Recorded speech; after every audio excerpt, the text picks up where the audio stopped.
আচ্ছা, আধুনিক জীবনে এই যে সারাক্ষণের ব্যস্ততা, এই যে একটা চাপ, এতে কি আমরা সবাই একটু ক্লান্ত নই?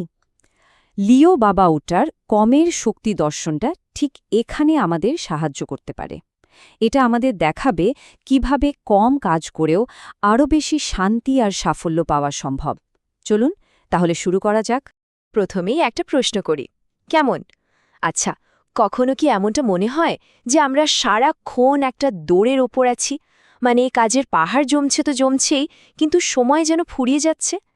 এই অনুভূতিটা সত্যি বলতে আমাদের প্রায় সবারই খুব চেনা। আমাদের মনোযোগটা নিয়ে যেন একটা টানাটানি চলছে, তাই না? একদিকে দেখুন ইমেলের বন্যা, অন্যদিকে একের পর এক মিটিং, নতুন নতুন গোলস, আর ফোনের তো কথাই নেই, নোটিফিকেশন আসতেই থাকছে। এই সব কিছু মিলে আমাদের ফোকাসটাকেই যেন ছিন্ন ভিন্ন করে দেয়। কিন্তু এই যে এত বিশৃঙ্খলা, এখান থেকে বেরোনোর একটা পথ কিন্তু আছে, আর সেটাই হলো কমের শক্তি বা দ্য পাওয়ার অফ লেসের মূল দর্শনটা। এই ফিলসফিটাই আমাদের শেখাবে কিভাবে অপ্রয়োজনীয় জিনিসগুলোকে ছেটে ফেলে আসল গুরুত্বপূর্ণ বিষয়গুলোতে ফোকাস করা যায়। একবার ভাবুন তো, আমাদের ঝোঁকটা কিন্তু সবসময় আরও বেশি কিছু করার দিকে, আরও কাজ, আরও দায়িত্ব। কিন্তু লেখক বলছেন আসল প্রোডাক্টিভিটি আসে যোগ করা থেকে নয়, বরং বাদ দেওয়া থেকে। এর মানে কি? এর মানে হলো আরও বেশি ফোকাস, আরও শান্তি, আর একদম সত্যিকারের রেজাল্ট। সরলতায় কিন্তু আসল শক্তি। এর মূল আইডিয়াটা হলো জেনে শুনে ইচ্ছাকৃতভাবে কম কাজ করাকে বেছে নেয়া। কারণ যখন আমরা কম কাজ করি, তখন যে কাজটা করি সেটা অনেক বেশি মনোযোগ আর উদ্দেশ্য নিয়ে করতে পারি। আর এটা শুধু কাজের জন্য নয়, আমাদের জীবনের সব ক্ষেত্রেই সত্যি। তো এই ফিলোসফিটাকে আমরা বাস্তবে কাজে লাগাবো কিভাবে? প্রথম ধাপটা কি? আচ্ছা, শুরুটা করতে হবে আমাদের লক্ষ্য আর প্রতিদিনের কাজগুলোকে সহজ করার মধ্য দিয়ে। চলুন দেখি কিভাবে এটা করা যায়। দেখুন, একসাথে 10টা লক্ষ্যের পেছনে ছোটার কোনো মানেই হয় না। তার চেয়ে একবারে শুধু একটা অর্থপূর্ণ লক্ষ্য ঠিক করুন। যখন আমাদের সব শক্তি আর মনোযোগ একটা দিকে যায়, তখন ছোট ছোট সাফল্যগুলো মিলে একটা দারুণ গতি তৈরি হয়। আর এই মোমেন্টামটাই আমাদের ডিসিপ্লিন থাকতে আর শেষ পর্যন্ত সফল হতে সাহায্য করে। আমাদের ওই যে লম্বা টু ডু লিস্ট, ওটার দিকে তাকালেই তো কেমন একটা ব্যর্থতার অনুভূতি হয়, তাই না? এর বদলে একটা কাজ করুন, প্রতিদিন সকালে মাত্র 1 থেকে 3টে সবচেয়ে জরুরি কাজ বা এমআইটিস ঠিক করে নিন। দিনের শেষে যদি শুধু এই কয়েকটা কাজও শেষ হয়, দেখবেন ব্যস্ততার অনুভূতির বদলে মনে একটা দারুণ শান্তি আসবে, একটা অর্জনের অনুভূতি। আচ্ছা, অপ্রয়োজনীয় কাজ বাদ দেওয়ার জন্য একটা দারুণ প্রশ্ন আছে। যে কোনো কাজ করার আগে নিজেকে শুধু জিজ্ঞেস করুন, আমি যদি এই কাজটা না করি তাহলে কি হবে? অবাক হয়ে দেখবেন কত কাজ আমরা শুধু অভ্যাসের বশে করে যাই, যেগুলো না করলেও কিচ্ছু যায় আসে না। এই একটা প্রশ্নই কিন্তু কাজের তালিকা থেকে অনেক বোঝা নামিয়ে দিতে পারে। আচ্ছা, এবার তাহলে দেখা যাক কিভাবে আমরা আমাদের সময় আর মনোযোগের ওপর কন্ট্রোলটা আবার ফিরিয়ে আনতে পারি। আমাদের ক্যালেন্ডারগুলো তো একদম কাজের পর কাজ দিয়ে ঠাসা থাকে, তাই না? এর বদলে ইচ্ছাকৃতভাবে কিছু খালি জায়গা বা হোয়াইট স্পেস রাখুন। সারাক্ষণ ব্যস্ত থাকাটা কিন্তু আমাদের ক্রিয়েটিভিটি নষ্ট করে দেয় আর স্ট্রেস বাড়ায়। এই খালি সময়টুকুই আমাদের রিচার্জ হতে, নতুন করে ভাবতে আর শেষ পর্যন্ত আরও ভালোভাবে কাজ করতে সাহায্য করবে। আমরা অনেকেই ভাবি যে মাল্টিটাস্কিং মানে হলো বেশি কাজ করা, প্রোডাক্টিভ হওয়া। কিন্তু জানেন কি, রিসার্চ বলছে ব্যাপারটা একদম উল্টো। এটা আসলে আমাদের মনোযোগকে টুকরো টুকরো করে দেয়, যার ফলে ভুলের সম্ভাবনা বেড়ে যায় আর মাথায় একটা জট পেকে যায়। এর বদলে একবারে একটাই কাজে ফোকাস দিন। দেখবেন কাজের কোয়ালিটি আর মনের শান্তি দুটোই বাড়বে।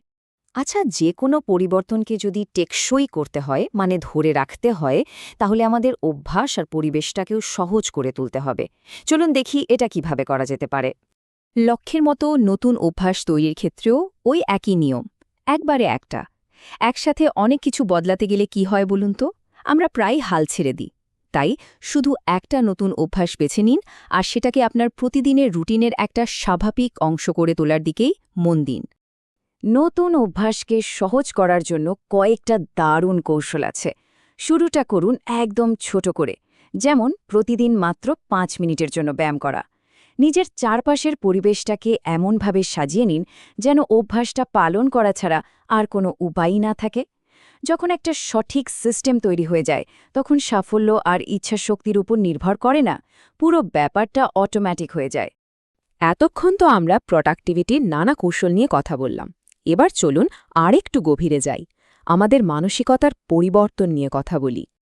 এই যে ডিজিটাল দুনিয়া, এটা কিন্তু আমাদের মনোযোগের উপর একটা বিরামহীন আক্রমণ চালিয়ে যাচ্ছে।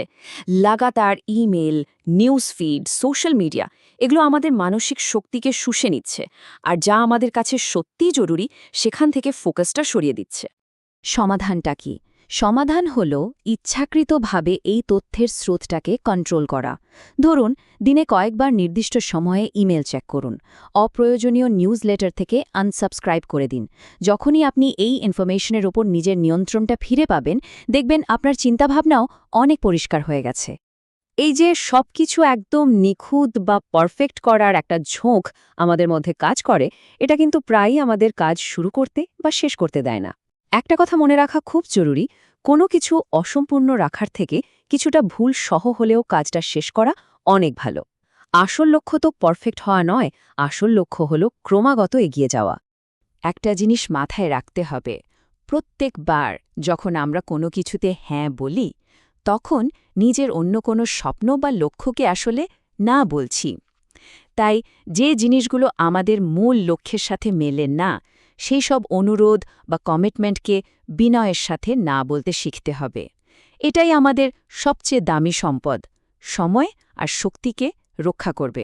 তাহলে পুরো আলোচনা থেকে আমরা কি শিখলাম? যদি এক কথায় বলি, কম জিনিসে মনোযোগ দিন, সবচেয়ে জরুরি কাজগুলো আগে করুন, ছোট ছোট অভ্যাস তৈরি করুন, যা কিছু মনোযোগ নষ্ট করে সেগুলোকে দূর করুন, আর সবশেষে যাই করবেন একটা উদ্দেশ্য নিয়ে করুন। এগুলো কিন্তু শুধু কিছু কৌশল নয়, এটা আসলে আরও শান্ত আর অর্থপূর্ণ একটা জীবনযাপনের রাস্তা। একদম শেষে শুধু একটা প্রশ্ন, জীবনটাকে আরেকটু সহজ করার জন্য আজকেই এমন কোনো একটা অপ্রয়োজনীয় জিনিস বা কাজ ছেড়ে দেওয়া যায়? উত্তরটা কিন্তু আপনার মধ্যেই আছে, আর প্রথম পদক্ষেপটা নেওয়ার দায়িত্বটাও কিন্তু আপনারই।